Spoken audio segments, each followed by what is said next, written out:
We have Deontae here, and he is ready for your questions. We will start on the left side on the third row. Good morning, Deontae. Good morning. AP Stedham, AP as we see it. Deontae, what would you like to see different from the defense this year? You know, to help the team win. What would you like to see different?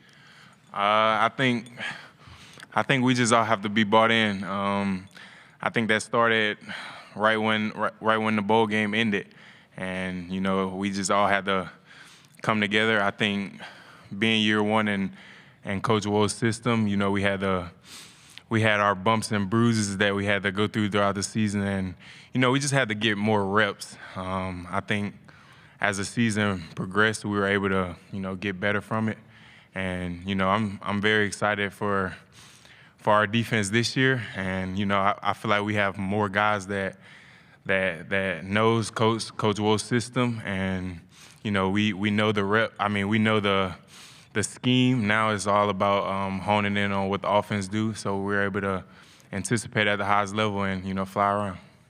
Right side, fourth row. Hey, Deontae, Johnny Condon, ABC 3340 Sports in Birmingham. Florida State quarterback Thomas Castellanos, transfer from Boston College, had some choice words this offseason, some bulletin board material talking about how he don't think that your defense can stop him, and said that they're not the same without Nick Saban. To a leader of that defense, to hear those comments, what's your reaction? Yeah, obviously people gonna say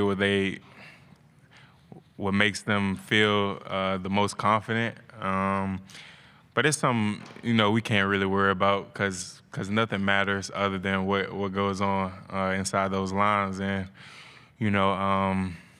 we'll see when the game gets here, and we'll prepare and make sure we're ready for August 30th, and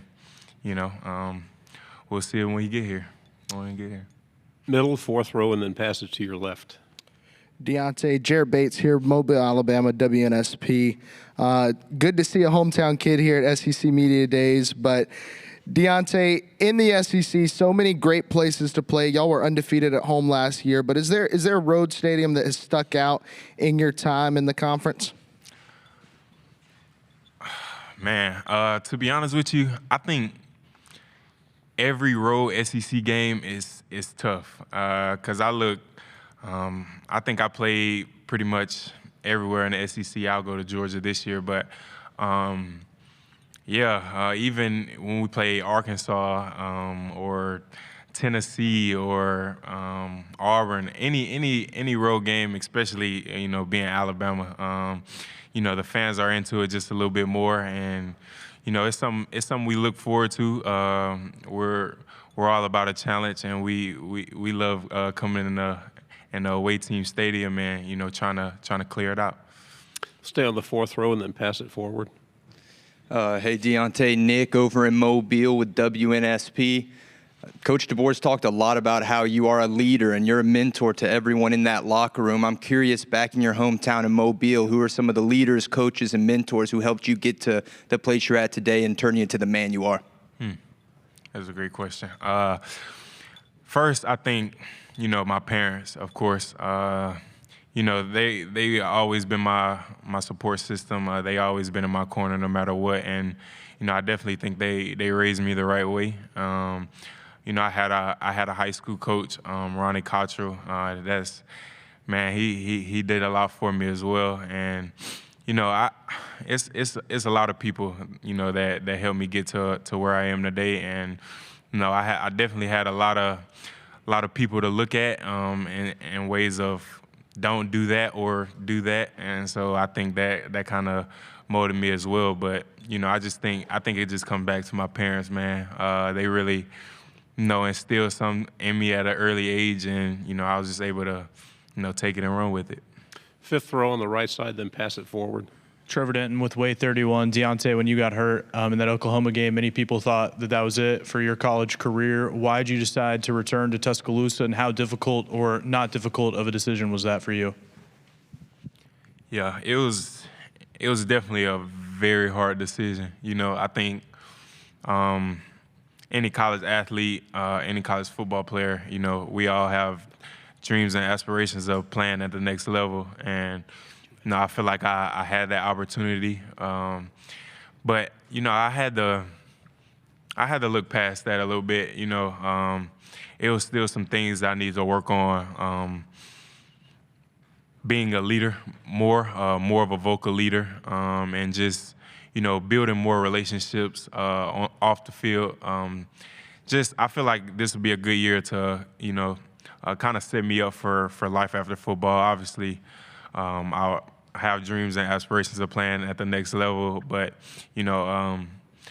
I think the injury kind of made me realize that it could be taken away from you at any point, and, it kind of made me just want to dig deeper in, life after football, or, some goals after football, and getting some relationships settled. And, I think that was the biggest thing. It definitely was a tough decision, though.